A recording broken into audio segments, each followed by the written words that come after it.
तुम्ही पाहत आहात MCN न्यूज मराठी।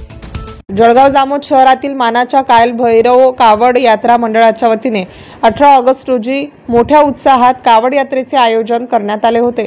शिवभक्तांनी भर पावसातही पूर्णा नदीपात्रातून जल आणून शहरातील निळकंठेश्वर मंदिराच्या शिवलिंगाला मोठ्या भक्तिभावाने अर्पण केले। यात्रेला सकाळी 11 वाजता अनेक महाराष्ट्र बँकेजवळील महाकाळेश्वर मंदिरापासून सुरुवात होऊन शहरातील मिरवणूक मार्गाने मार्गस्थ होत सुनगाव रोडवरील पुरातन निळकंठेश्वर मंदिर येथे संध्याकाळी 5 वाजता या कावड यात्रेचा समारोप झाला। शहरातील अनेक संघटना, धार्मिक ग्रुप आणि प्रतिष्ठित नागरिकांनी या भव्य दिव्य मानाच्या कावड यात्रेत सहभागी असलेल्या शिवभक्तांना फराळ पाण्याची व्यवस्था करण्यात आली होती। अतिशय भक्तिमय वातावरणात दिवसभर सुरू असलेल्या या कावड यात्रेत अनेक आकर्षण होते। त्यामध्ये भोलेनाथाची भव्य मूर्ती, मनोरंजन करणारा भालू, सगळ्यात समोर दिमाखात चालणारे गजराज, भगवान श्रीराम, भगवान हनुमान, हिंदवी स्वराज्याचे संस्थापक छत्रपती शिवाजी महाराज, ऑपरेशन सिंदूर आणि 71 भरण्यांची सुंदर आणि आकर्षक कावड अशा अतिशय विलोभनीय देखाव्यात हा कावड उत्सव मोठ्या उत्साहात पार पडला।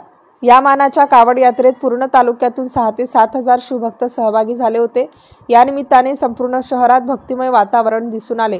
जळगाव जामोद पोलीस स्टेशनचे पोलीस निरीक्षक श्रीकांत निचळ यांच्या मार्गदर्शनात पोलीस प्रशासनाच्या वतीने चोख बंदोबस्त लावण्यात आला होता। यावेळी तब्बल 12 अधिकारी व 72 कर्मचारी नियोजनाकरिता तैनात करण्यात आले होते। या कावड यात्रेत सहभागी झालेल्या सर्व शिवभक्तांचे कालभैरव मंडळाचे सलग 7व्यांदा अध्यक्ष असलेले निलेश शर्मा यांनी मनस्वी आभार व्यक्त केले।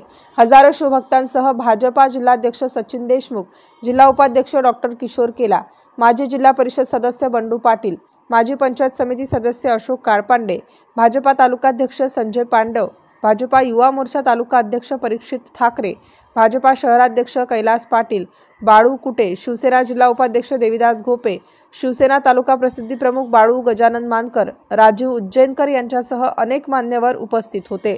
MCN न्यूज मराठी करिता संपादक राजीव वाढे, जळगाव।